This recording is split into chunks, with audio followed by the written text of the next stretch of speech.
تو اللہ تعالیٰ نے کہا کہ رحمت اور غضب میں جب مقابلہ ہوا تو میری رحمت میرے غضب پر غالب آ گئی۔ یہ عام دنوں میں دستور ہے۔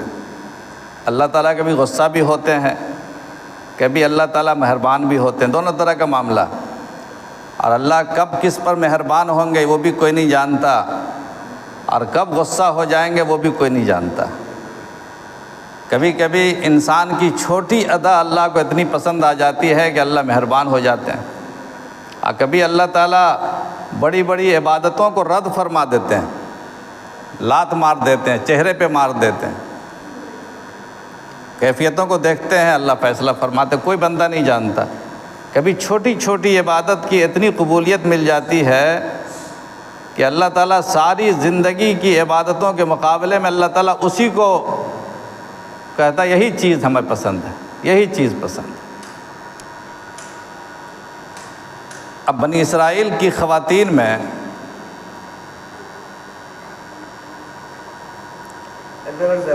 ایک عورت نے جو بڑی زناکار تھی، بدکار تھی، فاحشہ عورت تھی، ساری زندگی اس نے بے حیائی میں گزاری تھی۔ حدیث میں آتا ہے کہ ایک دن ایسا ہوا کہ راستے میں جا رہی تھی، بدکار تو تھی ہی لیکن دل اس کا بڑا نرم تھا۔ ایک کتا پیاس سے تڑپ رہا، وہیں پر کنواں تھا مگر کنویں میں سے پانی نکالنے کا کوئی ذریعہ نہیں تھا۔ اس نے اپنی ساڑی نکالی اور کنویں میں لٹکا کر کے اس کو بھگو کر کے اس کے منہ میں ڈالا۔ اس طرح سے کئی بار کرنے کے بعد وہ کتا ہوش میں آیا اور زندہ ہو گیا۔ کتنا معمولی سا کام بظاہر لگتا ہے، اس عورت نے سوچا بھی نہیں ہوگا کہ میرا یہ عمل اللہ کے ہاں اتنا قبول ہوگا۔ ساری زندگی بے حیائی میں گزری تھی، اس کی بدکاری میں، زناکاری میں گزری۔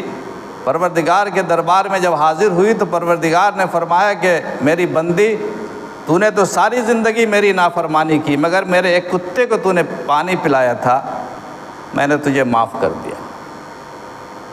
تو اللہ کب مہربان ہوں گے اور کب غصے میں آ جائیں گے۔ ایک بڑی عابدہ، حدیث میں یہ بھی ہے، ایک بڑی عبادت گزار خاتون تھی، اس کے پاس ایک بلی تھی، اکثر میاؤ میاؤ کر کے اس کی نماز میں خلل ڈالتی تھی، اس کی عبادت میں خلل پیدا ہوتا تھا۔ اس نے کیا کیا کہ اس نے اس بلی کو ایک بند کمرے میں یا کسی پنجرے میں بند کر دیا، اور پھر وہ بجلی نہ کھانا دیا نہ پانی دیا، یہاں تک کہ پیاس سے وہ بلی مر گئی۔ بڑی عبادت گزار، نمازی، روزے دار، شب بیدار، تہجد گزار،